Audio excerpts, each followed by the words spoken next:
아멘. 귀한 찬양 감사합니다. 주님은 우리의 진정한 산 소망이 되시는 줄로 믿습니다. 우리의 소망 되신 주님 이 시간 말씀하옵소서. 종이 듣겠나이다. 성령으로 감화 감동하시고 주님께서 조명하셔서 생명의 말씀 잘 깨달아 가슴에 새기고 그 말씀대로 준행하여 하나님의 뜻을 이루어 드리는 믿음의 삶 살게 해 주옵소서. 오늘도 너무나 부족한 종을 세우셨습니다. 성령께서 처음부터 끝까지 붙잡아 주옵소서. 다 맡게 드립니다. 예수님 이름으로 기도드립니다. 아멘. 주기도문 계속 묵상하고 있습니다. 예수님은 주기도를 가르치시면서 하나님을 위해서 기도하라. 그리고 너희 자신을 위하여 기도하라 말씀하셨습니다. 하나님을 위한 기도 제목 3가지, 우리 자신을 위한 기도 제목 3가지를 주셨습니다. 주님은 하나님의 나라와 그 의를 구하게 하시면서도 우리에게 필요한 것을 구하라 하십니다. 하나님은 영적 세계를 사모하게 하시면서도 육적인 세계에서의 우리의 삶에도 깊은 관심을 가지시고 우리로 하여금 이 땅에서의 삶에 최선을 다하게 하시면서 저와 여러분의 문제를 해결해 주십니다. 예수님께서 말씀하신 우리를 위한 첫 번째 기도 제목, 일용할 양식을 구하는 것입니다. 11절, 오늘 우리에게 일용할 양식을 주시옵고 Give us today our daily bread.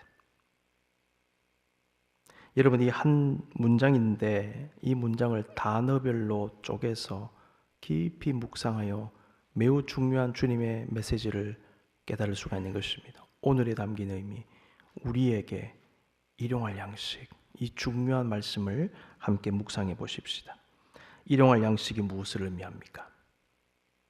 성서학자들은 예수님께서 말씀하신 양식 혹은 빵, 영어로 보니까 bread라고 번역을 했어요. 이것에 대한 몇 가지 중요한 해석들을 내어놓았습니다. 첫 번째, 일용할 양식은 이 땅에서 살아가는 우리의 삶의 다양한 필요들을 의미한다라는 것입니다. 일용할 양식은 특히 하루하루 먹을 것을 염려하며 살아가야 하는 너무나 가난한 사람들에게는 자신의 생명을 지키게 하는 것, 하루의 삶을 버티게 하는 어떤 것입니다. 그거 없으면 죽는 것입니다.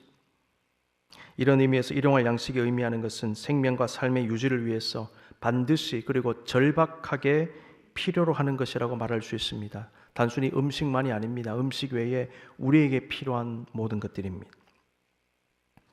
학자들은 그 당시 많게는 70%에 이르는 사람들이 하루에 한 데나리온으로 생활을 했다라고 말합니다. 한 데나리온은 노동자의 하루 일당이었습니다. 그들이 노동자의 하루 품삯에 의존하여 살았다는 것은 다시 말하면 그들은 하루 먹고 하루 벌고 하루 먹는 삶을 살았다는 것입니다. 여러분, 하루 벌어 하루 잡수는 분들은요, 쌓아놓은 게 없어요. 그 하루 열심히 일해서 벌어가지고 그거 먹으면 끝나는 것입니다. 근데 그거 없으면 어떻게 됩니까? 일 못하면 어떻게 됩니까? 온 가족은 굶을 수밖에 없는 것입니다. 한국에도 지금은 잘 살게 되었지만 예전에 가난한 시절에 하루 벌어 하루 잡수는 분들이 얼마나 많았습니까? 주로 노동을 하시는 분들이 많았겠지요. 시장에서 물건 파시는 분들 많았겠지요. 그날 제대로 못 팔고 노동하지 못하고 일자리를 찾지 못하면요, 가족들은 그날 굶어야 되는 거예요. 지금도 80억이 넘는 세계 인구 가운데 10억 정도의 사람들이 하루에 1달러 혹은 2달러로 생활한대요. 이분들은 하루 벌어 하루 잡수는 분들보다 더 못한 분들, 완전히 바닥에 계신 분들, 이런 분들이요 10억이 넘습니다. 이분들은 한 끼의 양식을 위해 사투를 벌이는 가운데 절박한 심정으로 지금도 일용할 양식을 구하고 있는 것입니다. 우리가 이런 현실을 안다면 음식을 먹고 물질을 사용하는 것과 관련된 저와 여러분의 습관과 소비 성향과 패턴 등에 대해서 깊은 성찰과 수정을 하지 않을 수 없는 것입니다. 우리가 남들을 좀 살펴보고 가난한 지역들 돌아보고 불쌍한 분들 이야기를 들으면서 우리 자신을 돌아볼 때 우리 자신이 얼마나 많은 문제를 가지고 있는지를 보게 되는 것입니다. 내가 얼마나 잘못하고 있는가, 내가 얼마나 낭비하고 있는가, 우리를 보게 되는 것입니다. 오늘 본문의 일용할 양식을 구하는 기도는 삶의 문제로 힘들어하는 사람들의 그 절박한 마음을 담아내고 있는 것입니다. 비록 우리가 매일의 양식을 걱정해야 할 만큼 가난한 상황은 아니라 하더라도 우리에게는 다양한 종류의 일용할 양식이 필요합니다. 우리는 그것들이 있어야 살아갈 수 있습니다. 우리의 가정에서도 있어야 되고요, 일터에서도 있어야 되고, 우리의 연구실에서도 있어야 되고, 또 다른 삶의 자리에서도 우리는 여전히 수많은 일용할 양식들을 필요로 합니다. 공부하시는 분들 일용할 양식 없으면 되겠습니까? 순간순간 하나님이 주셔야, 아이디어를 주셔야 되지 않습니까? 연구 결과들이 나와야 되지 않습니까? 그 과정에 하나님이 개입하셔야 되지 않습니까? 과정 하나하나가 얼마나 어렵습니까? 논문 쓸 때 한 페이지 쓰는 그 논문이지만은, 별거 아닌 한 페이지지만은요, 얼마나 많은 자료들이 들어가야 됩니까? 순간순간 우리는 일용할 양식이 필요한 거예요. 여러분, 비즈니스 하시는 분들, 그날에 필요한 하나님의 다양한 종류의 일용할 양식이 없으면 어떻게 비즈니스를 유지하십니까? 가정도 마찬가지고 모든 게 마찬가지입니다. 그런 의미에서 우리는 일용할 양식을 구해야 되는 것입니다. 일용할 양식을 위해 기도한다는 것이 무슨 의미가 있을까요? 일용할 양식을 위해 기도한다는 것은 우리의 삶이 전적으로 하나님께 의존되어 있음을 고백하는 것입니다. 기도는 간구만이 아니라 고백인 것입니다. 내 삶이 주님께 의존되어 있습니다. 하나님이 나에게 일용할 양식을 주지 않으시면 저는 살 수 없습니다. 하나님 나를 도와주시옵소서. 이런 신앙 고백이 들어있다는 것입니다. 출애굽한 이스라엘 백성이 광야에서 생활할 때 하나님은 그들에게 만나와 메추라기를 주셨지요. 그들은 매일같이 이른 아침에 하늘에서 내려오는 만나를 기다려야 했고, 그 만나를 가지고 하루를 살 수밖에 없었습니다. 하나님은 이스라엘 백성에게 하나님이 그들에게 일용할 양식을 주시는 분임을 명확하게 알게 하신 것입니다. 여러분, 하나님은 우리를 때때로 훈련시키실 때 광야로 인도하십니다. 왜냐하면 애굽에 있으면 너무 볼 게 많아요. 너무 가진 게 많아요. 눈에 들어오는 것들이 너무나 많습니다. 훈련이 되지 않습니다. 그래서 아무것도 없는 광야로 몰아넣으신 다음에 거기서 하나님만 보게 하신 것입니다. 구름 기둥과 불 기둥을 명확하게 보게 하시는 것입니다. 의도적으로 광야를 인도하시는 것입니다. 모든 것을, 많은 것을 박탈해 가시는 것입니다. 그리고 하나님을 전적으로 의지하게 하시는 것입니다. 무엇 때문에? 내가 너희의 주인이라는 것을 명확하게 알게 하시기 위하여. 그래서 만나에 의존하게 하신 거예요.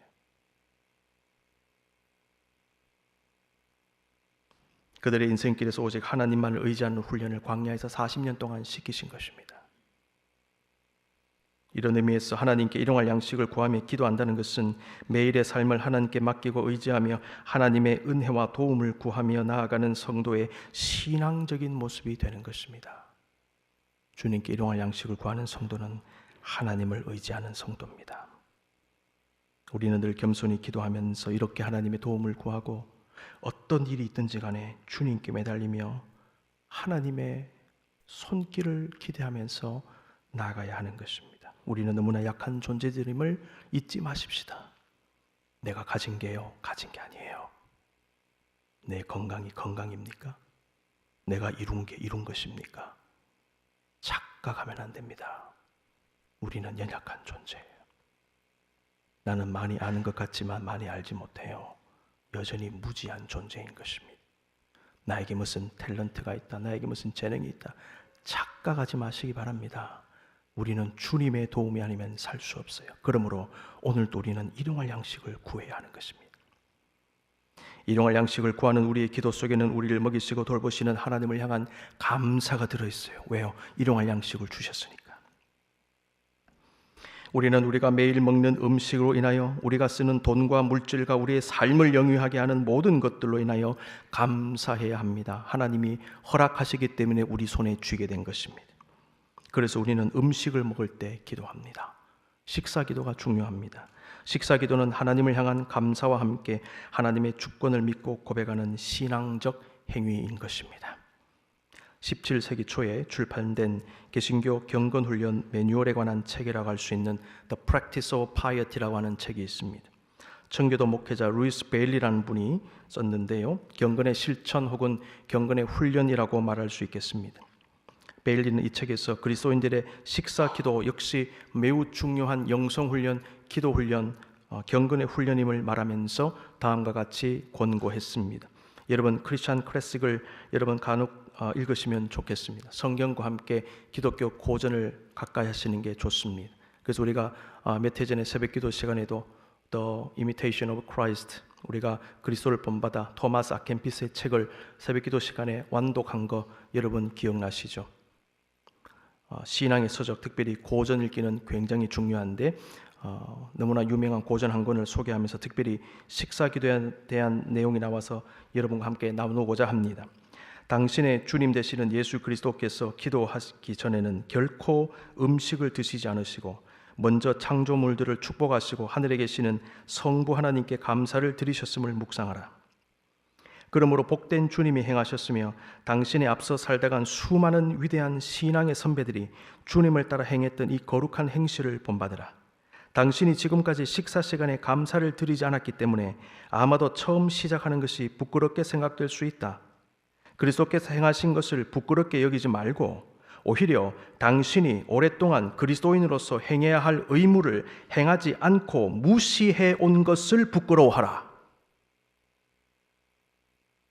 만약 하나님의 아들이 성부 하나님께 보리떡 5개와 물고기 2마리로 그렇게 큰 감사를 드렸다면 당신 같은 죄인이 하나님께서 허락하신 다양한 진수성찬을 인하여 어떤 감사를 드려야 하겠는가?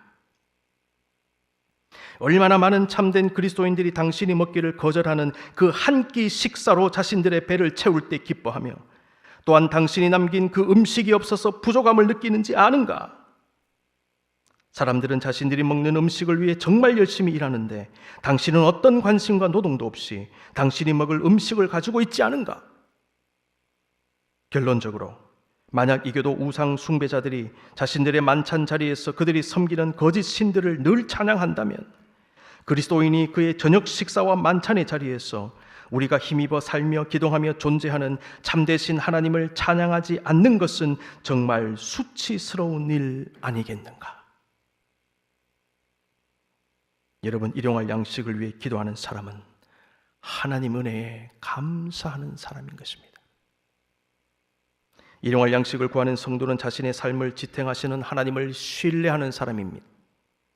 그러므로 이 기도를 드리는 믿음의 사람은 염려와 근심이 아니라 안정감과 평안의 마음을 가지게 되는 것입니다. 왜 그렇습니까? 주님이 일용할 양식을 주시기 때문에 나는 그 양식을 걱정하지 않겠습니다. 그러므로 염려와 근심은 사라지고 평안이 깃들게 되는 것입니다. 주기도를 가르치신 예수님은 오늘 본문 이후의 말씀에서 염려하지 말고 하나님을 온전히 신뢰하라고 가르치셨습니다. 마태복음 6장 30에서 34절 한 목소리로 같이 읽겠습니다. 시작. 오늘 있다가 내일 아궁이에 던져지는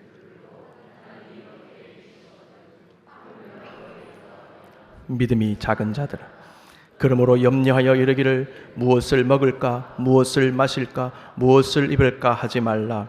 이는 다 이방인들이 구하는 것이라. 너희 하늘 아버지께서 이 모든 것이 너희에게 있어야 할 줄을 아시느니라. 그런즉 너희는 먼저 그의 나라와 그의 의를 구하라. 그리하면 이 모든 것을 너희에게 더하시리라. 그러므로 내일 일을 위하여 염려하지 말라. 내일 일은 내일이 염려할 것이요 한날의 괴로움은 그날로 족하니라. 아멘. 일용할 양식 구하게 하신 다음에 그 밑에 보면 염려하지 말라는 말씀이 나오면서 절묘하게 연결되고 있어요. 염려하지 마라. 내일 일을 위하여 염려하지 마라. 왜냐하면 주님은 오늘 데일리 브레드를 우리에게 주시기 때문에 내일 되면 내일의 데일리 브레드를 주실 것 아니냐. 그런데 내일 일을 왜 오늘 염려하냐라는 것이죠. 일용할 양식은 우리의 삶에 필요한 물질만을 의미하지 않습니다. 우리는 육신을 위한 양식을 먹어야 하지만 우리의 영혼을 위한 양식도 먹어야 합니다. 그러므로 일용할 양식은 우리의 영혼의 양식을 포함합니다. 우리의 영혼의 양식은 하나님의 말씀입니다. 성경은 말씀을 들어야 하는 것으로도 설명하지만 성경을 보시면 먹어야 하는 것으로도 설명하고 있습니다. 하나님의 말씀은 우리가 먹어야 하는 영의 양식이라는 것입니다. 예레미야 15장 16절 만군의 하나님 여호와시여 나는 주의 이름으로 일컬음을 받는 자라. 보십시오. 내가 주의 말씀을 얻어 먹었사오니 먹는다는 표현이 나오죠. 주의 말씀은 내게 기쁨과 내 마음의 즐거움입니다. 시편 119편 103절 주의 말씀의 맛이 내게 어찌 그리 단지요. 말씀이 맛있대요. 먹는 것으로 표현하고 있어요. 내 입에 꿀보다 더 다니다. 아멘. 성경은 예수 그리스도가 말씀 자체라고 선포하고 있습니다. 요한복음 1장 1절 14절 태초에 말씀이 계시니라. 이 말씀이 하나님과 함께 계셨으니 이 말씀은 곧 하나님이시니라. 태초에 하나님과 함께 계신 분이 누군가요? 예수 그리스도 아닙니까? 예수님이 태초에 함께 계셨습니다. 근데 그 예수님을 말씀이라고 얘기 안 해요. 이게 로고스 신학이에요. 말씀이 육신이 돼요. 우리는 예수님이 육신이 된 걸 알고 있습니다. 그런데 이 본문에 보니까 말씀이 육신이 되었다는 거예요. 그 말씀은 예수 그리스도. 우리 가운데 거하심에 우리가 그의 영광을 보니 아버지의 독생자의 영광이요. 독생자라는 표현 예수 그리스도. 은혜와 진리가 충만하더라. 이렇게 말씀이신 예수님은 자신을 생명의 떡이라고도 하십니다. 요한복음 6장 48절 51절 내가 곧 생명의 떡이니라. 또 먹는 거, 먹는 떡. 나는 하늘에서 내려온 살아있는 떡이니 사람이 이 떡을 먹으면 영생하리라. 내가 줄 떡은 곧 세상의 생명을 위한 내 살이니라 하시니라. 아멘. 예수님이 말씀이고 예수님이 생명의 떡이고 우리가 예수님 믿고 구원받는다는 것은 그 생명의 떡을 먹고 하나가 되어서 영생을 얻는 것 같은 그런 개념으로 설명하고 계신다는 사실. 여러분, 이런 의미에서 성찬식이 굉장히 중요합니다. 성찬식은 기본적으로 먹는 거잖아요. 우리는 성찬식 때 예수님의 몸을 상징하는 떡과 피를 상징하는 보혈의 잔을 먹고 마심으로 주님을 우리의 온 몸으로 받아들이고 주님과 연합되는 은혜를 경험하는 것입니다. 그 연합이 가능하게 하시는 분은 바로 성령님이십니다. 칼빈은 성찬식 때 예수님의 영이신 성령의 임재가 일어난다라고 말했습니다. 이러한 칼빈의 신학의 바탕을 둔 우리 장로교의 성찬신학은 바로 성령 임재설이에요. 이게 교파별로 성찬신학이 좀 다른데요. 길게는 말씀 못 드리지만 오늘 간략하게 한번 소개합니다. 자, 로마 카톨릭을 보시면 화채설이라고 얘기합니다. 한자어로 화채설, 영어로 얘기하면 transubstantiation.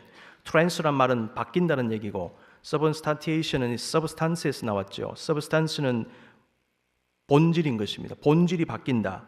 무슨 얘기입니까? 우리가 예수님의 떡과 예수님의 몸과 피를 상징하는 떡과 잔을 받는데 이 떡과 잔이 실제적인 예수님의 몸과 피로 바뀐다는 것이에요. 그 자리에서. 그렇기 때문에 로마 가톨릭 교회에서는 여러 가지 이유에 의해서 떡은 드리는데 성도들에게 잔을 주지 않습니다. 사제들만 잔을 받아요. 그 이유 중에 하나는 잔 잘못 줬다가 쏟아버리면 예수님 피를 쏟는 것이라는 생각 때문에. 루터교는요, 공제설을 주장합니다. 루터가 제기한 건 공제설입니다. consubstantiation. con이라는 말은 함께란 얘기입니다. 근데 뭐가 함께냐? 우리가 떡을 받고 잔을 받는데 여기에 이것이 바뀌는 게 아니다. 그런데 여기에 주님의 실제적인 몸과 피가 임한다라고 믿어요. 그래서 표현해 보면 그 안에와 함께 밑에 이런 표현도 쓰는데 어쨌든 같이 있게 된다. 그러니까 공제, 같이 있다 그 말입니다. 이게 루터교 주장. 우리 칼빈주의는 성령 임재설입니다. Real spiritual presence. 떡과 잔이 실제로 바뀌는 건 아니다. 그러나 여기에 성령이 임하신다. 성령이 임하시기 때문에 우리가 떡과 잔을 받을 때 주님과 연합되는 것이다. 성령 임재설. 그 다음 마지막으로 즈빙글리도 종교개혁자인데 이분은 그게 아니고 그냥 기념하는 거다. Memorialism. 이렇게 대표적인 네 가지의 성찬 신학이 있습니다. 제가 장로교 목사라서 그런 게 아니라 칼빈의 주장이 제일 합리적이고 맞는 것 같아요. 여러분 어떠세요? 이게 실제로 바뀌면 어떻게 되겠습니까? 예수님이 몸으로 확 바뀌고 피로 바뀌면은 그러니까 바뀌는 게 아니고 같이 있는 것도 좀 이상하다. 어떻게 같이 있냐? 그러니까 성령의 임재가 맞다. 그렇게 저는 믿습니다. 그래서 제가 성찬식 집례할 때 여러분 기도하는 걸 가만히 보세요. 반드시 성령의 임재를 제가 간구합니다. 여러분 어떤 목사가 어떤 설교를 하거나 또 성찬을 집례하거나 또 예배 인도를 할 때 거기에는 신학이 묻어 들어가요. 그래서 신학적으로 이해가 된 상황에서 바탕을 두고 어떤 행동을 하고 어떤 말씀을 전하는 것이지 신학 없이 하지는 않습니다. 그렇기 때문에 제가 성령의 임재를 간구하는 것인데 우리는 칼빈주의이기 때문에 저렇게 하는 것이다. 중요한 것은 뭐냐 하면 우리가 주의 몸과 피를 받을 때 주님과 연합된다는 사실인 것입니다. 먹는 개념이라는 것입니다. 성도는 생명의 떡이신 예수님의 말씀을 먹어야 합니다. 말씀을 먹는 것으로 이해할 때 음식이 몸에 들어가서 몸과 하나가 되어지듯이 말씀이 우리 심령에 들어가 우리와 말씀이 하나 되는 역사가 일어나게 되는 것입니다. 우리가 말씀을 듣고 읽고 묵상하며 마치 입으로 먹듯이 받아들임으로 우리 안에 말씀이 온전히 내재되었을 때 우리의 말과 행동과 삶에서 그 말씀이 나오는 거예요. 음식이 우리 몸에 들어가서 하나가 되면 우리가 하나 된 모습 그대로 살지 않습니까? 말씀이 우리 몸에 들어온다, 우리 영혼에 들어온다, 내재화가 되었을 때 우리 입에서 나오는 말씀과 관련된 말씀, 말씀과 관련된 행동, 말씀에서 나오는 실천, 이것이 말씀의 실천이 된다는 것입니다. 말씀의 내재화가 그래서 중요한 것입니다. 말씀의 내재화는 실제로 우리가 말씀을 먹어서 하나 되는 것입니다. 그러니까 여러분, 성경의 가르침이 절묘한 것입니다. 여러분, 먹는 개념으로 왜 설명했느냐? 하나가 되어라. 하나가 된 상태에서 움직이라는 것이죠. 말씀의 뜻의 실현은 하나님의 뜻의 성취가 되는 것입니다. 자, 일용할 양식이 무엇인가? 우리의 필요를 구하는 것이다. 우리의 필요다. 영적인 필요, 육적인 필요. 두 번째 해석. 종말에 주실 진정한 양식으로서의 일용할 양식입니다. 일용할 양식에 대한 학자들의 해석 가운데 또 한 가지, 종말에 우리에게 주실 궁극적 양식을 의미한다는 의미의 종말론적 해석이 있어요. 누가복음 14장에 기록된 대로 예수님께서 안식일에 바리새인의 지도자의 초청을 받아서 그 집에 가셔서 음식을 나누셨습니다. 그 자리에서 수종병 환자를 고치십니다. 수종병은 고창병이라고도 하는데요, 체내 조직에 과도한 액체가 쌓여서 몸이 붓는 병이라고 합니다. 영어로 얘기하면 dropsy. 그때 예수님은 안식일 규정에 관한 말씀도 주셨고, 높은 자리에 앉으려는 사람들에게 자기를 높이는 자는 낮아지고 낮추면 높아진다라는 말씀도 주셨고, 자기를 초청한 사람에게 이렇게 말씀하십니다. 당신이 초청하려면 나중에 갚을 것이 없는 사람을 초청하십시오. 갚을 것이 있는 친구나 부자를 초청하지 마십시오. 그들이 갚아버리면 나중에 당신이 받을 게 없습니다. 그러면서 다음과 같이 말씀하셨어요. 누가복음 14장 14, 15절. 그리하면 그들이 갚을 것이 없으므로 내게 복이 되리니, 가난한 자, 갚을 것이 없는 자를 초청하면 당신에게 복이 될 것입니다. 이는 의인들의 부활 시에 내가 갚음을 받겠음이라 하시더라. 함께 먹는 사람 중에 하나가 이 말을 듣고 이르되, 그 다음에 굉장히 중요한 말씀이 나옵니다. 이 누가 말했는지 모르겠어요. 무릇 하나님의 나라에서 떡을 먹는 자는 복되도다 하니, 그 자리에서 누가 이 말을 했어요.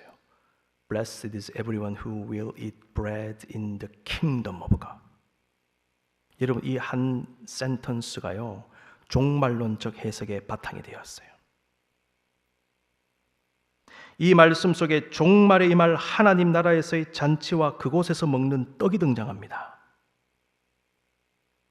오늘 본문의 일용할 양식을 종말론적으로 해석하는 사람들은 예수님께서 말씀하신 일용할 양식은 궁극적으로 우리가 영원한 하나님의 나라에서 먹는 양식이라고 해석을 하는 것입니다.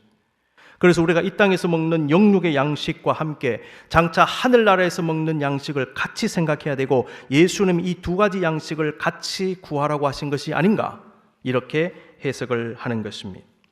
여러분, 우리는 이 땅에서 양식을 구해야 합니다. 우리에게 필요합니다. 그런데 우리가 장차 들어갈 영원한 하나님 나라와 그곳에서의 양식도 함께 구할 수 있어야 하는 것입니다. 이러한 종말론적 이해가 그 당시에 동방과 서방을 가리지 않고 초기 교회에 두루 퍼져 있었대요. 그 당시 초기 교회 성도들은 극심한 탄압과 고난 중에 그날 당장 육신적으로 먹여야 되는 일용할 양식만이 아니라 영원한 영적 양식을, 영원한 하나님의 돌보심을 간절히 바라고 사모하며 기도했을 것입니다. 실제로 그 당시 많은 사람들이 먹지 못했습니다. 그 사람들이 먹지 못하는 상황에서 무엇을 소망할 수밖에 없습니까? 하늘나라 양식을 소망할 수밖에 없지 않습니까? 하늘나라 천국을 사모할 수밖에 없지 않습니까? 그러므로 이러한 종말론적 해석이 매우 중요했던 것입니다. 일용할 양식에 대한 이러한 종말론적 해석은 저와 여러분의 삶에 그대로 적용이 되고 있습니다. 우리는 이 땅만 바라보며 사는 사람이 아닙니다. 하나님 나라와 천국을 바라보며 사는 사람들입니다. 우리는 언젠가는 하늘의 식탁에서 주님과 함께 영원히 먹고 마실 것입니다. 완벽한 행복과 기쁨 가운데 영생복락을 누리게 될 것입니다. 여러분, 저와 여러분의 인생 잠시 지나가는 것 잊지 마십시다. 금방 지나가요. 이 땅의 모든 것은 우리 곁에 조금 머물다가 다 떠나가고 사라지는 것입니다. 여러분 주변에 돌아보세요. 여러분 가족들이 있으시죠? 여러분 친구들이 있으시죠? 여러분 주변 사람들이 있으시죠? 언젠가는 떠나가요. 여러분 손에 뭐 쥐고 계세요? 여러분 집 있으세요? 차 있으세요? 뭐가 좀 있으신 것 같으세요? 쌓아놓은 것 좀 있으세요? 여러분, 언젠가 사라져요. 이거 빨리 알아야 돼요. 그러므로 언젠가 사라질 그거 붙잡고 늘어지면요, 망하는 거예요. 우리는 뭘 바라야 됩니까? 그거 마음 두지만은 천국을 바라봐야 돼요. 그래서 일용할 양식을 주시옵소서. 천국의 양식, 하늘의 양식을 주시옵소서. 이런 기도를 드리면서요, 하늘을 소망하면서 땅을 향한 미련과 불필요한 애착과 이런 모든 것들에서 벗어나는 삶을 살게 하는 기도도 이 기도구나. 일용할 양식, 하늘 양식. 마지막입니다. 오늘 우리에게 왜 우리입니까? 왜 나에게가 아닙니까? 나의 my daily bread가 아니고 our daily bread. 왜일까요? 우리에게라는 표현은 우리가 일용할 양식 구할 때 그 양식을 필요로 하는 사람은 나 한 사람뿐만이 아니라 나의 가족과 친구와 이웃과 이 땅의 뭇 백성 모두임을 알게 하는 거예요. 예수님은 나의 일용할 양식만이 아니라 우리의 일용할 양식, 그들의 일용할 양식을 구하라고 하신 것입니다. 예수님은 우리가 무엇을 구하고 찾을 때 나만 생각하지 말고 내 입만 생각하지 말고 남도 생각하고 공동체를 생각하고 이 땅을 생각하게 하신 것입니다. 그리고 그들을 위해 중보의 기도를 드리라고 하신 것입니다. 오늘 우리에게 일용할 양식을 주시옵고는 나를 위한 기도도 되지만은 동시에 다른 사람들을 위한 중보의 기도가 되는 것입니다. 주여, 저들에게 주십시오. 저 가난하고 불쌍한 영혼들을 먹여주십시오. 우리에게 주십시오. 주기도의 특징은 간구와 함께 실천을 촉구하는 것이라고 말씀을 드렸습니다. 일용할 양식을 구하는 기도 역시 일용할 양식이 없어 힘들어하는 사람들에게 우리의 양식을 나누어 줄 결심을 하고 실천하게 하는 기도예요. 우리에게 주십시오. 그렇군요. 주님, 제가 저의 것을 조금 나누어 보겠습니다. 하나님은 직접 일용할 양식을 주시지만은 우리에게 주라고 하시고 우리를 통하여 그들에게 전달하기를 원하시는 것입니다. 우리 역시 하나님이 보내시는 수많은 일용할 양식들을 수많은 경로를 통하여 받으면서 여기까지 왔지 않습니까? 우리 고백할 수 있습니다. 얼마나 많은 일용할 양식들을 우리는 받아왔습니다. 그러므로 이제는 우리가 나누어 줘야 합니다. 우리가 일용할 양식의 통로, 복과 은혜의 거룩한 유통자가 되어야 하는 것입니다.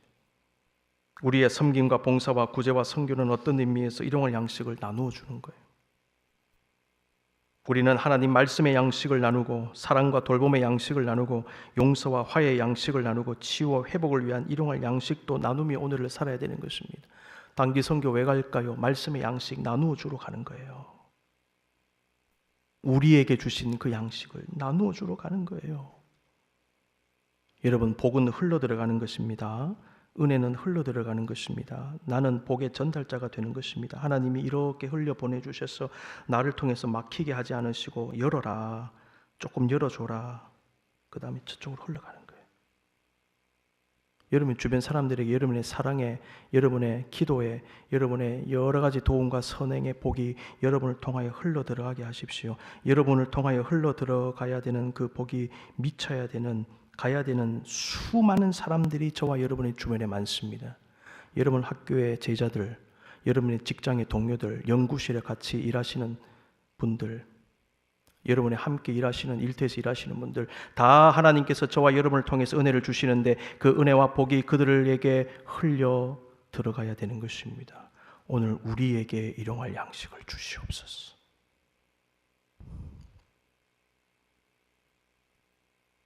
오늘 우리에게 일용할 양식을 주십시오 라는 이 기도는 그러한 실천으로 비로소 완성될 것입니다. 눈을 감으십시다. 이 시간 우리 각자에게 주시는 주의 음성을 들으십시오. 여러분, 오늘 또 주님은 우리에게 일용할 양식을 주십니다. 매일의 삶 속에서, 여러분의 일터에서 그 양식 구하시기 바랍니다. 일용할 양식은 이 땅에서 양식만이 아니라 장차 우리가 천국에서 먹을 영원한 양식임을 알고 오늘도 땅만 보지 말고 하늘을 보시고 천국의 소망을 품고 살아가십시오. 일용할 양식은 나의 양식만이 아니라 우리의 양식임을 기억하며 저와 여러분의 도움이 필요한 이 땅의 뭇 백성들을 위하여 기도할 뿐만 아니라 우리가 주님으로부터 받은 것을 나누고 흘려보내는 섬김의 삶을 살아가십시다. 오늘 우리에게 일용할 양식을 주시옵소서. 잠시 결단하며 기도합니다.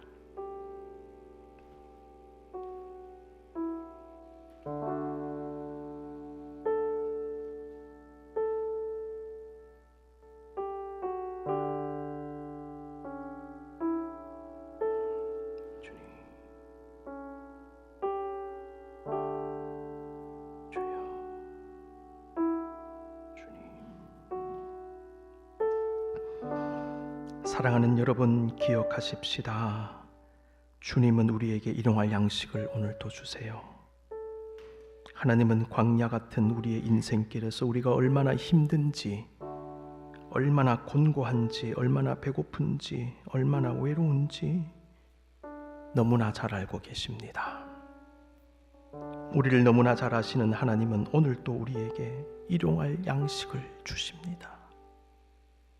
하나님의 영원하신 먹이심과 도우심의 은혜를 기억하며 이 시간 감사하며 소망을 가지고 주님을 찬양하십시다.